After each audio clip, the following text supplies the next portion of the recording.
আপনি কিন্তু চাইলে আপনার নিকাবটা খুলে নিতে পারেন। আপনার কি কোনো সাহায্য দরকার? আচ্ছা, কথা বলতে প্রবলেম কি বলেন আমাকে। আপনি আবার আমাকে বিরক্ত করতে এসেছেন, আপনি প্লিজ চলে যান। আপনাকে দেখে অনেক বিপদগ্রস্ত মনে হচ্ছিল, তাই মনে হচ্ছিল আপনার কোনো সাহায্য দরকার। এই শহরে তো নানান ধরনের মানুষ থাকে, ভালো মানুষ খুঁজে পাওয়া খুব কঠিন। ঠিক আছে, আপনি সাবধানে থাকবেন। শুনেন, আমি আসলে বাসা থেকে পালিয়ে এসেছি। তারা আমার বিয়ে ঠিক করেছে অন্য একটা জায়গায়, আমার অমতে। বুঝতে পেরেছি। তাহলে আপনাকে কিভাবে সাহায্য করতে পারি আপনি বলুন। আপনি কি কয়েকদিনের জন্য আমার একটু থাকার ব্যবস্থা করে দিতে পারেন? আপনি একটু দেখেন না প্লিজ। এভাবে মেয়েটাকে একা রাস্তায় কিভাবে ফেলে যায়? এই প্রথম কোনো মেয়েকে দেখে এক দেখে এতটা ভালো লাগছে, তাছাড়া একটা মায়াও কাজ করছে। বাসায় নিয়ে যাবো। আচ্ছা, আপনি কিছু না মনে করলে আপনি চাইলে আমার সাথে আমার বাসায় যেতে পারেন। আমার বাসায় 2টা বেডরুম আছে। মাঝে মধ্যে মা গ্রাম থেকে আসলে আমার সাথে থাকে আর কি। আপনার যদি কোনো আপত্তি না থাকে তাহলে আমাকে বিশ্বাস করতে পারেন। হাতে এটাকে নানি নাকি? গ্রাম থেকে নানি রেডি আইছেন? ওয়াইফ রোশা। কি আপনার ওয়াইফ? মানে আপনি তো ব্যাচেলার, আপনি বিয়ে করলেন কবে? আরে এবার ছুটি দিয়ে বিয়েটা সেরে ফেললাম আর কি। আমাদের তো কিছু বললেন না। এটাই আমার বাসা। 2টা বেডরুম আছে। ওই পাশের রুমটা আমি থাকি আর এই পাশের রুমটা মোস্ট অফ দ্য টাইম খালি থাকে। আপনাকে আমি কি বলছিলাম, ফ্রেশ হয়ে রেস্ট করবেন। আপনি বাসা গুছিয়ে রেখেছেন কেন? আমি একদম অগোছলো থাকতে পারি না। আচ্ছা, এখানে আমাদের দুপুরের খাবার, বাজার আর মেয়েদের কিছু ড্রেস আছে। আপনি পরে যে পছন্দ করে কিনে নিতে পারবেন, কোনো সমস্যা নেই। আপাতত এখান থেকে একটা পরে নেন। আপনি এত সকালে উঠে গেছেন? আপনি না কালকে বললেন যে আপনার অফিস আছে সকালে, সেই জন্য আপনার ব্রেকফাস্ট রেডি করে দিলাম। আসেন ব্রেকফাস্ট করে নেন।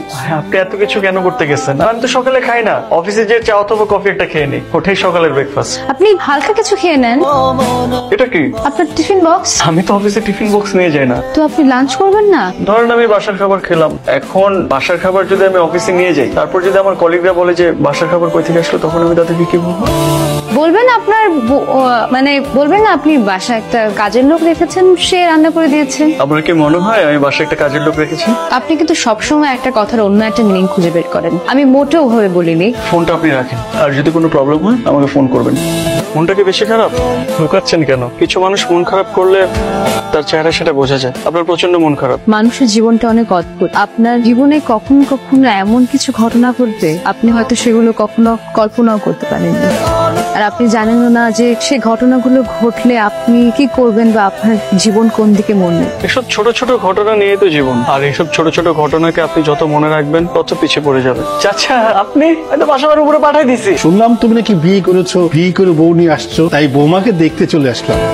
তো বৌমা কোথায়? বৌমাকে ডাকো। রুষা, রুষা, রুষা। বৌমা তো দেখতে খুবই সুন্দর। চাচার জন্য চা বানিয়ে নিয়ে আসে, যাও। চাচা আপনি বসেন, আমি চা বানিয়ে নিয়ে আসছি। না মা, চা লাগবে না। রাফি তোমার ছেলের মতো, খুব ভালো ছেলে। শুনলাম রাফি বিয়ে করে বউ নিয়ে এসেছে, তাই তোমাকে না দেখে আর থাকতে পারলাম না। তুমি খুব ভাগ্যবতী যে রাফির মতো একটা ছেলে পেয়েছো।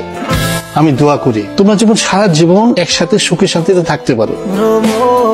জায়গাটা ভীষণ সুন্দর। আমি অনেকদিন এরকম প্রাণ খুলে নিঃশ্বাস নিলাম। মানুষের ডিপ্রেশনের সবচেয়ে থেকে বড় ওষুধ হচ্ছে প্রকৃতি। যে মানুষ সবচেয়ে থেকে বেশি প্রকৃতি উপলব্ধি করতে পারে, সে তার জীবনে সবচেয়ে থেকে বেশি প্রশান্তি খুঁজে পায়। আমি কখনো এমন সুযোগই পাইনি। আমার প্রায় পুরোটা জীবনে কেটে গেছে বন্দিশালার পাখির মতো। যে জীবনে এত ঝড় ঝাপটা বয়ে গেছে, সেই জীবনে জীবনকে উপলব্ধি করতে পারলাম না, আবার প্রকৃতি। আপনি তো সব বাধা ভেঙে বেরিয়ে এসেছেন, এখন একটু নিজেকে নতুন করে তৈরি করেন না। চাইলে কি সব পাওয়া যায়? সৃষ্টিকর্তা আমাদের সব আশা পূরণ করেন না। ওই যে কথা বলে না, যা পাই তা চাই না, আর যা চাই তা পাই।